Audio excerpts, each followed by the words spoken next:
બીજા કોઈ ગ્રહ પર જવાનો અર્થ છે સામૂહિક આત્મહત્યાનો વિચાર કરવો. તે પ્રજાતિ બીજી હશે એ તમે નહીં હશો. આ તો કદાચ 7મા 8મા ધોરણનો બાળક પણ સમજી જશે કે આ કેવી વાતો થઈ રહી છે. બીજો ગ્રહ હશે તો ત્યાં માણસ થોડો હશે, પછી બીજો ગ્રહ હશે તો પછી એની પર એલિયન્સ જ હશે. તમે તમારી બધી સાયન્સ ફિક્શન બનાવો છો, તેમાં શું એવું બતાવો છો કે બીજા ગ્રહ કે ગેલેક્સીમાંથી કોઈ આવ્યું છે તો માણસ આવ્યો છે? ક્યારેય બતાવો છો નહીં.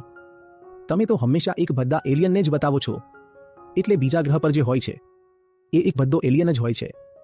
એ જ તમે પણ બની જશો જો કોઈ રીતે ત્યાં પહોંચી પણ ગયા અને બચી પણ ગયા તો.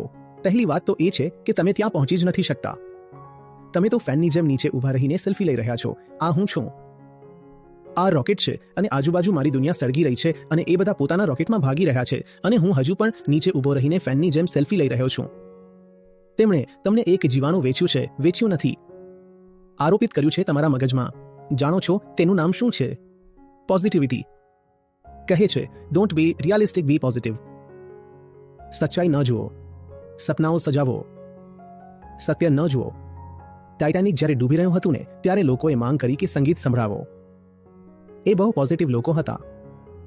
કહેતા હતા અમારે જાણવું જ નથી કે ડૂબી રહ્યું છે. કશું ડૂબી રહ્યું નથી. Bring on the music. અને એ સંગીત એવું બિલકુલ કે જાણે આહા, આકાશમાં ઉડી ગયા. ત્યાં બેઠા ચાંદ છે, તારાઓ છે, પરીઓ છે અને પાણી હતું સરસ ઠંડુ ઠંડુ એટલાન્ટિકનું. એટલું ઠંડુ કે તેમાં આઇસબર્ગ ફરી રહ્યો હતો અને આ બધા પોતાના ગરમ ગરમ આઉટફિટ્સ પહેરીને શું કરી રહ્યા છે? સંગીત સાંભળી રહ્યા છે. અને 5 સેકન્ડ 10 સેકન્ડ પછી એ જ સરસ ઠંડુ ફ્રીઝિંગ કોલ્ડ પાણી એમાં જ તમારી ફ્રોઝન કવર બનવાની હતી. આ છે પોઝિટિવિટી. હું જે કંઈ બોલું છું એને તેઓ કહેશે વેરી નેગેટિવ, વેરી નેગેટિવ. જ્યારે હું જે વાત કરી રહ્યો છું એ યથાર્થ છે, જમીની વાત છે. હું જે વાત કરી રહ્યો છું એ વિજ્ઞાન છે. તમે વિજ્ઞાનને નેગેટિવ બોલવા માંગો તો બોલો.